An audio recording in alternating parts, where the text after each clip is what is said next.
ሰላም ጤና ይስጥልን ተመልካቾቻችን እንደምን ዋላችሁ እንደምን አመሻችሁ ከአንከር ሚዲያ ዝግጅት ክፍል ያክብሮ ሰላምታችን እናቀርባለን። ዛሬ ከወታደራዊ ጉዳዮች ባለሙያ ከሻለቃ ማሞ ለማ ጋር ልዩ ቆይታ እናደርጋለን። ባለፉት 50 ዓመታት የብሔር ፖለቲካ በኢትዮጵያ ላይ ከፍተኛ አሉታዊ ተጽዕኖ መፍጠሩን በቅርበት እየታዘብን እንገኛለን። በተለይም ህዝባዊ ወያኔ ሓርነት ትግራይ ህወሓት ስልጣን ከያዘበት ጀምሮ በዋናነትም የዘር ፖለቲካን መንግስታዊ መዋቅር አድርጎ መከተል ከጀመረበት ጊዜ አንስቶ ኢትዮጵያ በከፍተኛ ደረጃ ሀገራዊ ማንነቷ ህልውናዋ አደጋ ላይ ወድቆ ቆይቷል። የአብይ አህመድ አገዛዝ ወደ ስልጣን ከመጣ በኋላ ችግሮች ተባብሰው ኢትዮጵያ በከፍተኛ የህልውና አደጋ ላይ ትገኛለች። የብሔር ፖለቲካ በአጠቃላይ ለኢትዮጵያ ሀገራዊ አንድነትን በማናጋት ለኢትዮጵያ ቀጣይነት ትልቅ አደጋ ፈጥሮ ይገኛል። ይህ በሰራዊት ውስጥ የሚኖረው ተጽዕኖ በቀላሉ የሚገመት አይደለም። የብሔር ፖለቲካን አንስተን በሁለቱ አገዛዞች የነበረውን የሰራዊቱን ገጽታ ተመልክተን ወዴት እያመራን ነው የሚለውን የምንመለከትበትን የዛሬውን ልዩ ዝግጅት እንድትከታተሉ እንጋብዛለን። ሻለቃ ማሞ ለማ የወታደራዊ ጉዳዮች ባለሙያ እንግዳችን ናቸው። አብራችሁ ነው። ተናስተልን ሻለቃ ማሞ እንዴት አረፈዱ? እንዴት ዋሉ? ቀደም ሲል በመግቢያ እንዳልኩት የዛሬው የውይይት አጀንዳችን ከዚህ ከብሔር ፖለቲካ ጋር በተያያዘ በሰራዊት ውስጥ የፈጠረው ተጽዕኖ እስካሁን በሁለቱ አገዛዞች በተለይ በህወሓትና አሁን በብልጽግናው አገዛዝ ምን አይነት ተጽዕኖ ፈጥሯል የሚለውንም እናነሳለን። እንግዲህ ይሄ የብሔር ፖለቲካ የጎሳ ፖለቲካ ምን አይነት ጣጣ ውስጥ እንደከተተን ከምን ጊዜውም በላይ እኛውንም እናቀው ችግሩን አየነው። በእድሜያችን በርሶም በእኛም እድሜ ይሄ የብሔር ፖለቲካ ምን አይነት ጉዳት ሀገራችን ላይ እንዳመጣ ያየነው እንገኛለን። እንግዲህ ነጻነት ተነጠቀን፣ ጭቆና ደረሰብን ያሉ ነፍጥ አንስተው በተለያየ መልኩ ትግል የሚያደርጉ አሁን ስልጣኑ በእጃቸው ሲገባ ሀገሪቱ ምን እያደረጓት እንዳለ በሚገባ እየተረዳን እንገኛለን። በዓለም ላይ የጎሳ ፖለቲካ መንግስታዊ መዋቅር ሆኖ የሚሰራባት ብቸኛው ሀገር ኢትዮጵያ ናት። ሀገራት የጎሳ ፖለቲካን ተገላግለዋል፣ በህግ ደንግገዋል፣ አግደዋል። ኢትዮጵያ ላይ ግን መንግስታዊ መዋቅር ነው በብሔርና በጎሳ የሚመራ አገዛዞች ናቸው እንግዲህ ላለፉት ተከታታይ ጊዜያት ኢትዮጵያን እየመሯት የሚገኘው። እንደምን እንዴት ያያሉ? የጎሳ ፖለቲካ የብሔር ፖለቲካ በአጠቃላይ ጠባብነት ኢትዮጵያ ላይ ሰፍኗል። ሻለቃ ማሞ አመሰግናለሁ። እንግዲህ የብሔር ፖለቲካ ብዙ ጊዜ ጀምሮ በእድሜያችን አዲስ ክስተት እድገት እያሳየ መጣ። እድገት ባሳየ ቁጥር ደግሞ ሀገሪቷም ላይ በተለይም ደግሞ እኔ በብዛት ማተኩረው በወታደራዊ ጉዳይ ስለሆነ በወታደራዊ ኃይሉ ላይ በጦር ኃይሉ ላይ በመከላከያ ሰራዊት ላይ እያመጣ ያለውን አደጋ እና እያመጣ ያለውን ውድመት እያየን ነው። እንግዲህ አንድ ሀገር የመከላከያ ሰራዊት ወይም የጦር ኃይል የጸጥታ ኃይል ሀገር አጥርና መዝጊያ እንደሌለው ቤት ማለት ነውና የጦር ኃይል አስፈላጊነት በየትኛውም ጊዜ በየትኛውም ስርዓት እጅግ አስፈላጊ ነው። የጦር ኃይል ሲባል ደግሞ በአንድ ሌሊት ወይም በ5-10 ዓመት የሚገነባ ሳይሆን ረጅም ጊዜ ወስዶ የሚገነባ የሚደረጅ የሚያድግ የሚበለጽግ በእውቀት በሙያ በተሞክሮ ከፍ የሚል ነው እንጂ በአንድ ኢቨን በ20-30 ዓመት እንኳን አይበቃውም። እንደ አየር ኃይል፣ ባህር ኃይል፣ የምድር ጦር ሰራዊት፣ ሌሎች ቴክኖሎጂ የተደረሰበት የመከላከያ ሰራዊት የጦር ኃይል ረጅም ጊዜ የሚወስድ ነው። ግን በእኛ ሀገር ምንም እንኳን ሰፊ ታሪክ ቀደምት ታሪክ በተለይ በአፍሪካ ቀደምት ታሪክ ያላት ሀገር ነች ኢትዮጵያ። በጦር ኃይል እድገት ኢቨን በደረጃ ከፍተኝነት በአፍሪካም ብቻ ሳይሆን በዓለምም ስሟ የገነነ ነው። ከሁለተኛው ዓለም ጦርነት በኋላ ትልቅ ፕሮፌሽናል አርሚ የገነባች ሀገር ናት ሀገራችን። ግን ይሄው በዚህ በሚመጣው በመጀመሪያ ደረጃ የሚቀያየሩት አገዛዞች ከፍተኛ አምባገነናዊ እና ከሀገርም ከስልጣንም ከጦር ኃይልም ራሳቸውን ስልጣን የሚያስቀድሙ አገዛዞች አንዱ ችግር ናቸው ለጦር ኃይል እድገት መቀጨጭ። ከዛ ቀጥሎ የከፋውና የባሰው የመጣው ደግሞ የዘር ፖለቲካ በግለሰብ በቡድን ደረጃ አልፎ መንግስታዊ ስርዓት የሆነ ነገር ኢትዮጵያ ስትሆን ነው እንግዲህ ሁሉ ችግር የባሰ ወደ አዘቅት የወረድ ነው። ይሄም ደግሞ የተጀመረው በወያኔ አገዛዝ ዘመን ነው እና ቅድም አንተ እንደጠቀስከው የብሔር ጭቆና ደርሶብናል ከሚል ተነስተው በገዛ ሀገራቸው ደግሞ ቅኝ ተገዝተናል የሚሉ ደረጃ የደረሱ የጠባብ የዘር ፖለቲካ በጥላቻ ትርክት ላይ የተመሰረተ ፖለቲካ የሚያራምዱ ኃይሎች ናቸው ከድጡ ወደ ማጡ የሆኑትና በወያኔ ዘመን እነዚህ አይነት ነገር ጠባብ የዘር ፖለቲካ አመለካከትና እምነት በዓለም ሁሉ አለ። ግን ያው እንደምናየው ኢቭን ለመደራጀት እንኳን በህጋዊ መንገድ መደራጀት ሁሉ መብት አላቸው። አሁን እኔም በምኖርበት ሀገር ብሪቲሽ ናሽናል ፓርቲ የሚባል አለ። ፋር ኤክስትሪሚስት የሚባሉት ናዚዝም የናጭምር የሚያራምዱ ዘረኞች ናቸው። ለመደራጀት ለእምነቱ ምንም አይነት ክልክል የለም። ግን እነሱ በምንም ተአምር ወደ ስልጣን እንዲመጡ ህዝብ ማረጋቸውም ህጉ ማረጋቸውም። ለምን ያንን እምነታቸውን ጥላቻን ዘረኝነትን እና ጠባብነትን እንዲያስፋፉ ህጉ አፈናፍናቸውም አይለቃቸውም። ህዝብም አይመርጣቸውም እንደ ፖለቲካ ድርጅት ቢደራጁም እንኳን እና እንደ ዓለም እንደዚህ ነው ዘረኝነትን ጠባብነትን እየተዋጋ የሀገሩን ሰላም አንድነት እና ብልጽግና ጠብቆ እያኖረ የሚገኘው የዓለም ሀገራት ሁሉ ማለት ይቻላል። ባደጉትም ሀገር ይሁን በማደግ ላይ ያሉ ሀገሮች ጽንፈኝነትንና ዘረኝነትን በአንደኛ ደረጃ ነው የተዋጉ እዚህ ደረጃ የተደረሰው እና እኛ ሀገር ግን መንግስት ሆነ ከዛሬ 35 ዓመት በፊት ይሄ አይነት ጽንፈኝነት እና ዘረኝነት መንግስት ሆነ። አሁን የምናየው እንደው ከጫፉ ብጀምር አሁን የኢትዮጵያ ሀገራችን ውስጥ አሁን የኦሮሞ ሌሎች ጠባብ ብሔርተኞች ግለሰቦችና ቡድኖች ነበሩ ለረጅም ጊዜ እንግዲህ 50 ዓመት ምናምን ያስቆጥራል። ግን ከግለሰብና ከቡድን አልፈው አያውቁም። ልክ እንደሌላው ዓለም ሀገር ማለት ነው።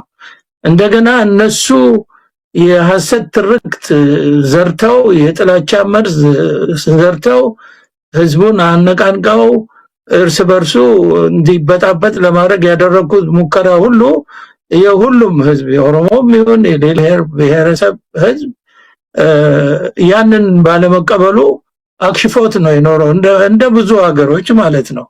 ግን ይሄ የለየለት የፖለቲካ እንትን እንደውም በአንዳንዶቹ እንደውም ይሄን እኮ ጥላቻ የምንዘራው አውቀን ሰው አልንቀሳቀስ ስላለን ነው ብለው ሁሉ አድሚት አድርገዋል።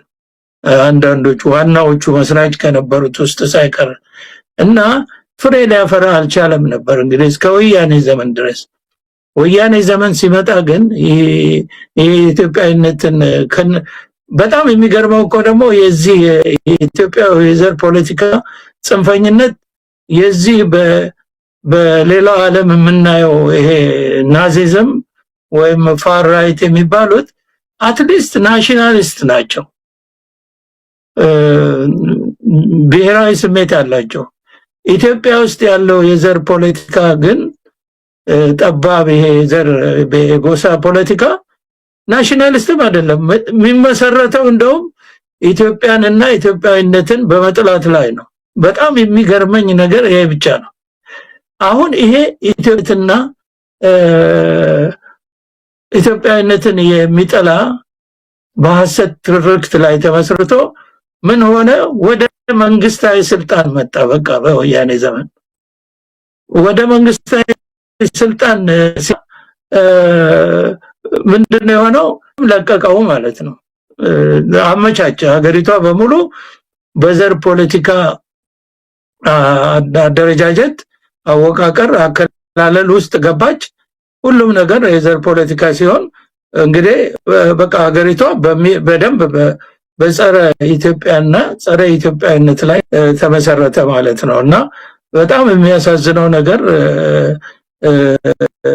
አያቶቹ ቀድማ አቁመው ባኖሯት በገዛ ሀገሩ ቅኝ የተገዛ ህዝብ አድርጎ ማቅረብ አየ ምን ትርጉም አለው?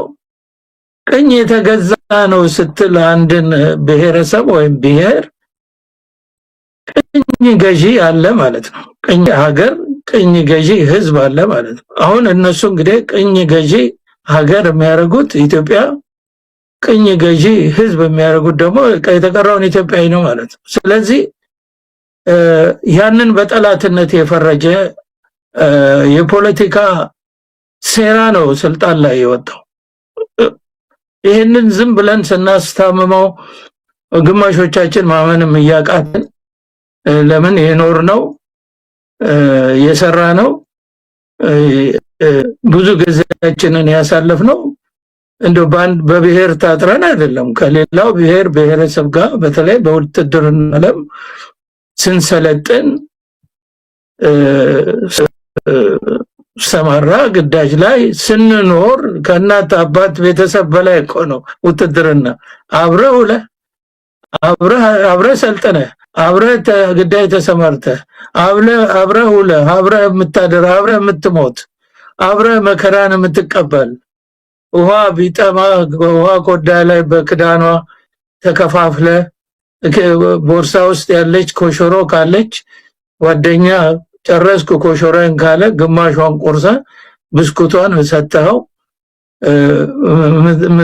ልትረዳው የምትሞክረው ከልብ ከወንድም ከእህት ከአባት ከእናት የላቀ እንትን መተሳሰብ ያለበት ውትድርና ስንኖር ከቋንቋ ተናጋሪና ብሔረሰቦች ጋራ አብረን ነው እና ይሄ ሁሉ ታሪክ ቀርቶ አባቶቹ አያቶቹ ቀድመ አያቶቹ ገንብተው በደማቸው አጥንታቸው ያቆዩአትን ሀገር ቅኝ ገዢ አድርጎ የነሱንም የዘር ማንዘሩን መስዋዕትነትና ትግል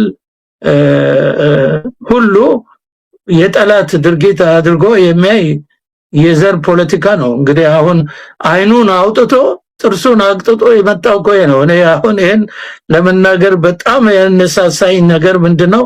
በቅርቡ የሀገሪቷ ጠቅላይ ሚኒስትር የተባለው ሰው በአማራ ሚዲያ ላይ ወጥቶ በአማርኛ መጀመሪያ የተለመደውን በጣም የዚህ ዘመን ደግሞ የዚህ አገዛዝ አስገራሚ ትሪክ ይሄ ነው። ደግሞ ለምን ትዝ ይለኛል በወያኔ ዘመን እዛ በትግርኛ ይሄዱ ይናገሩና የሆነ ነገር እኛ ከወርቅ ነው የተገኘ ነው ይሉና እዚህ መተው ደግሞ ሌላውን ደግሞ እዛ የተናገሩት ሌላ እንግዲህ ያንን ወርቅና ፋንዲያ ብለው ተናግረው እዚህ መተው ደግሞ ይሄኛውንም ወርቅ ብለው ለማታለል ይሞክሩ ነበር። በአንድ ቋንቋ ሌላ በሌላ ቋንቋ ሌላ ሰው ሆነው በአንድ ራስ ሁለት ምላስ። አሁን ትናንትና ግን የታየው ነገር ሚዲያ ላይ ቀርቦ የጠቅላይ ሚኒስትር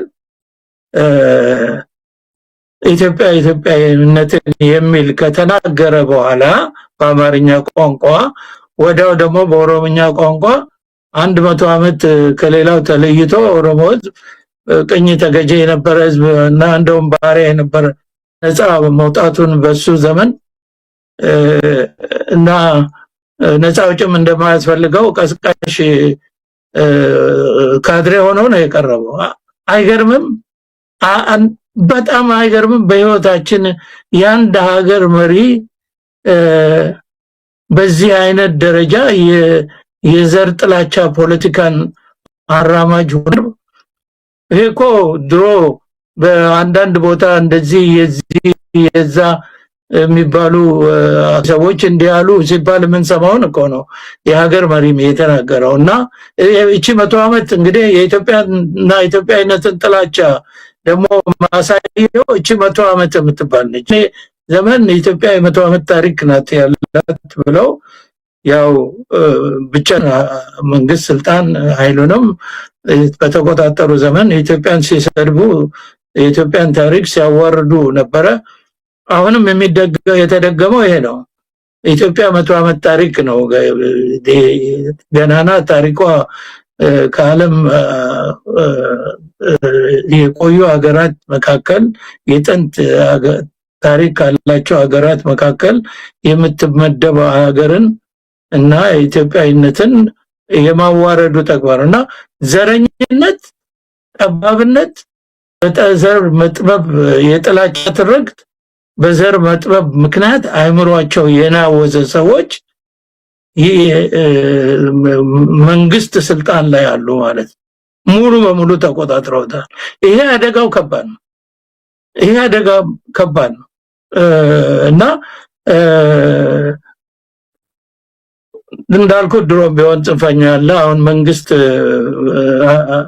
ባለስልጣናት በሙሉ ይሄን የፖለቲካ እምነት በጥላቻ ትርክት ላይ የተመሰረተ እና በዘር ፖለቲካ የቀነጨረ አይምሮ ይዘው የሚሄዱ ስለሆነ ይመስለኛል በየቦታው የሚደንቀን በየቦታው ሰው ይሞታል፣ በአሰቃቂ ግድያ ይፈጸማል፣ ሰራዊቱ ያልቃል፣ ህዝብ ያልቃል እና ይሄ ነው ተነግሮ ማልቅ ሰቆቃ በአገሪቷ ላይ ሲፈጸም ሌላው ቀርቶ ሰራዊቱ የመከላከያ ሰራዊቱ በቀን ስንት ይሞታል፣ ስንት ይቆስላል፣ ስንት አካለ ጎዶሎ ይሆናል፣ ስንቱ ደሞ ይፈሳል። ለዚህ እንኳን አንዳችም ነገር የርህራሄም ሆነ የሐዘን የጸጸት ስሜት ማያሳዩት ከዚህ አኳያ ነው ማለት ነው። የመንግስት ከላይ እስከ ታች ያሉት የመንግስት ባለስልጣናት በዘር ፖለቲካ አይምሯቸው የቀጨጨ ሆኗል። በቃ ምንም የሚያወጡት ነገር የለምና ይሄ ትልቅ አደጋ ነው። እኔ ለኢትዮጵያ ሻለቃ ማሙ እንደው ይሄንን በዘመናት እንክፈለው ባገዛዝም እንየው እስቲ የዘር ፖለቲካ ከኢትዮጵያ ጋር የተዋወቀው እንግዲህ የናንተ የቀድሞ ሰራዊት የነበራችሁን የሰራዊት ገጽታ እናውቀዋለን። ኢትዮጵያዊነት ቀዳሚ አጀንዳችሁ ይሄ የዘር ፖለቲካ የብሔር ማንነት የመጣችሁበት አካባቢ ምንም ተጽዕኖ ሳይፈጥርባችሁ በአንድ ዓላማ በአንድ ልብ ሆናችሁ ነበር ያው ያንን አገልግሎት ስትሰጡ የነበረው። ከዛም ህወሓት መጣ። ህወሓት ሲመጣ ነፃ አውጪ ሆኖ ነው የተለያዩ ድርጅቶችን ከጎኑ አድርጎ የትግራይ ነፃ አውጪ ሆኖ ነው የመጣው። ከኢትዮጵያዊነት አንፃር ብዙ ችግሮች ያሉበት ኢትዮጵያዊነት ይልቅ የዘርና የአካባቢ የጎሳ ማንነትን በማጉላት ረገድ የፖለቲካ ዋና የጀርባ አጥንት አድርጎ ነው ስልጣን ላይ የወጣው። እንግዲህ ጠባብ የዘር ፖለቲካ ለመንግስትነት በቃ በኢህአዴግ ጊዜ ህወሓት አዲስ አበባን ሲቆጣጠር ለመጀመሪያ ጊዜ ኢትዮጵያ ከጠባብ ብሔርተኞች ጋር በተያዘ ስልጣኑን አሳልፋ ሰጠች ወይም ደግሞ ስልጣኑን ወሰዱባት። የሀገርና የመከላከያ ሰራዊት የሀገር ጠባቂ የሆነው ዘብ እድል ጣፋንታው ምን ሆነ? ምንስ እንዲሆን ይጠበቅ ነበር? በእርግጥም የሆነው ሆኗል። እንደነዚህ አይነት ሰዎች ላይ እንደዚህ አይነት የፖለቲካ ቡድን ላይ ሀገር ስትወድቅ የሚፈጠረው ነገር ምንድነው? መቼም ቢሆን ጠባብ የዘር ፖለቲካውን አራማጆችና ጽንፈኞቹ የሐሰት ጥላቻ ትርክት አራማጆቹ ህዝብ አይደለም። ያው እነዚህ ኤሊት የሚባሉት ወይም እነዚህ አክቲቪስቶች ተከፋዮች ናቸው። ግን ህዝብን አያሳስቱም ማለት አይደለም። እያየን ነው። በጣም በማይገባ አጀንዳ ላይ ሳይቀር ህዝብን በዘር አነሳስተው ልክ የአንድ ዘር የአንድ ብሔር ጥቅም እንደሆነ ወይም የአንድ ብሔር ጉዳት እንደሆነ ህዝብን በተለይ ወጣቶችን ያው ሁሉ ወጣት ነው ሰለባ የሚሆነው። በድሮም በኢህአፓ ጊዜ የሆነው የሚታወቅ ነው። አሁንም ኢትዮጵያ ውስጥ ከዛም ትምህርት የተገኘ አይመስልም። ፖለቲከኞች ወይም ጽንፈኞች ወይም ሴረኞች እየተነሱ የወጣቱን የጋለ ስሜት እየተጠቀሙ መሳሪያ አድርገው በኋላ ለነሱ ስልጣንና ጥቅም ወይም ድብቅ ዓላማ ያውሉታል እና እንደ ህዝቡ ግን ያንን የሚቀበል ቢሆን ኖሮ እስካሁን ኢትዮጵያ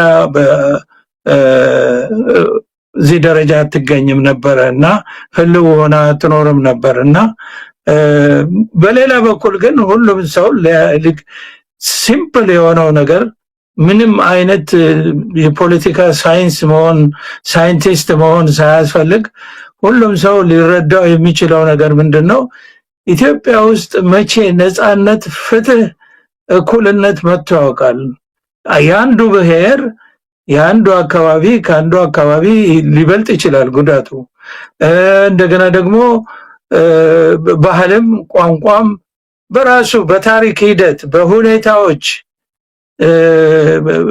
በዘመናት አንዱ ከፍ አንዱ ዝቅ ሊል ይችላል ልክ ነው ሁሉ እኩል አልተጎዳም ሁሉ እኩል አልተጠቀመም ግን በምንም አይነት ደረጃ በምን አቅም ነው አንድ ብሔረሰብ ኢትዮጵያ ውስጥ ያለ ብሔረሰብ የሌላው ቅኝ ገዢ የሚሆነው በምን ደረጃው ተላይቶ መጀመሪያ 85% የሚሆነው ገበሬ በአንድ ማረሻ መሬት ቆፍሮ አፈር በልቶ